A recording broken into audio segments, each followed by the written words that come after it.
welcome to my channel Get Hired. I'm your host Manik Sanayaka. As always, I'll be just guiding you towards realizing all your career aspirations. Today we're going to talk about one of the most important elements, at least from a candidate's point of view, the salary question. Now you have to get this right and play your cards right because it can be automatic rejection. Now this particular question can also be asked, what is your current salary? What is your previous salary if I left the organization? But salary question is usually asked in an interview at the initial stage just to filter out as a filter mechanism. If you have salary expectations way higher than that particular organization can offer, then automatically you will be rejected or will not, your resume will not be passed on to the next level. It's simply because you might have all the competencies, you may experiences, everything, but you'll be unhappy because your expectations are not matched. And even if you come in, you'll be demotivated. So basically it's a filter mechanism. Unless of course if it is if you are a specialist personality, like a specialist profession, like a astrophysicist, or maybe a specialist code developer, or a CEO with great brand equity, or a financier, then probably they will headhunt you, and probably you have more probability of getting the exact salary expectations that you want to achieve. Other than that, for most of us, is all about how you really negotiate this salary question at the interview. Now, you need to figure out, they are looking at basically they're going to pay you and they're going to see the return on investment.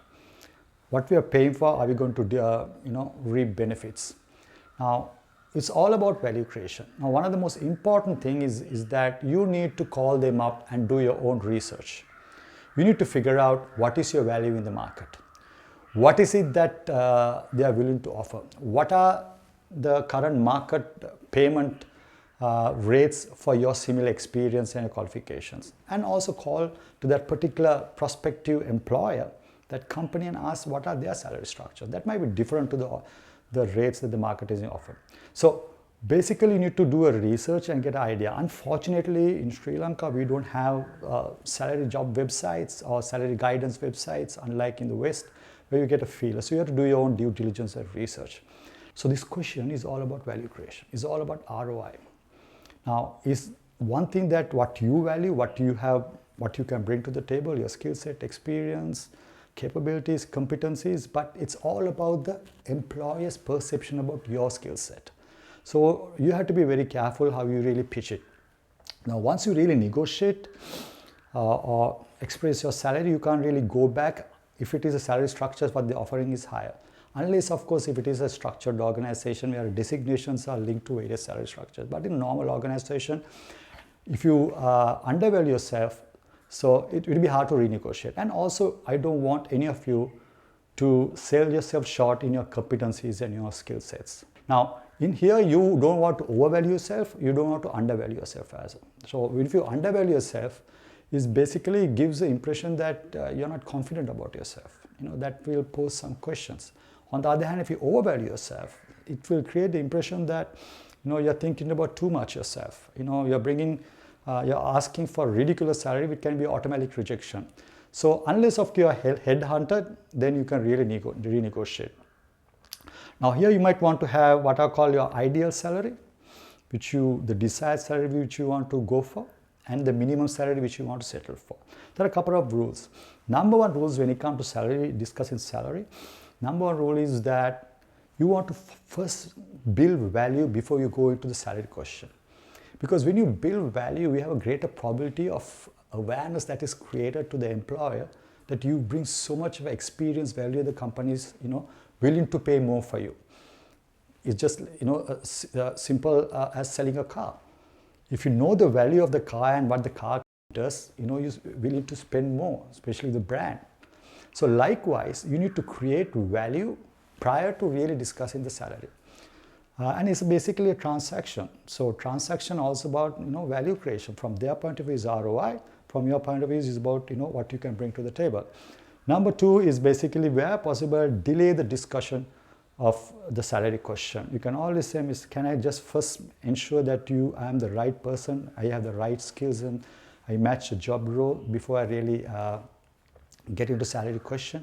So basically, in that way, if where possible, try and delay the question and try and not bring up the salary question from your point of view. Let the interviewer ask that question first, because it will create a different kind of a idea about yourself, that you're really after the money. Focus at that time is all about value creation. I'm really focusing on the role. I'm really interested in the role that you have offered, and my skill set are going to match for that. So always do that. Number 3 is basically, probably you can really stay 10 to 20%, as the case may be, higher than your current salary. This way, they might ask a question, why do you want a higher salary? You are getting this. You can say that you are undervalued and that you're undercompensated in your previous organization or current organization. This is a value I can really create. So these are some of the ways in which, because remember, these are transactions. So you need to create value prior before you get to the salary question. So I have actually have a few examples when you just go through it and try to have your own script, so that the salary question comes up, which is going to be a definite 100% question in your next interview. So you are kind of ready.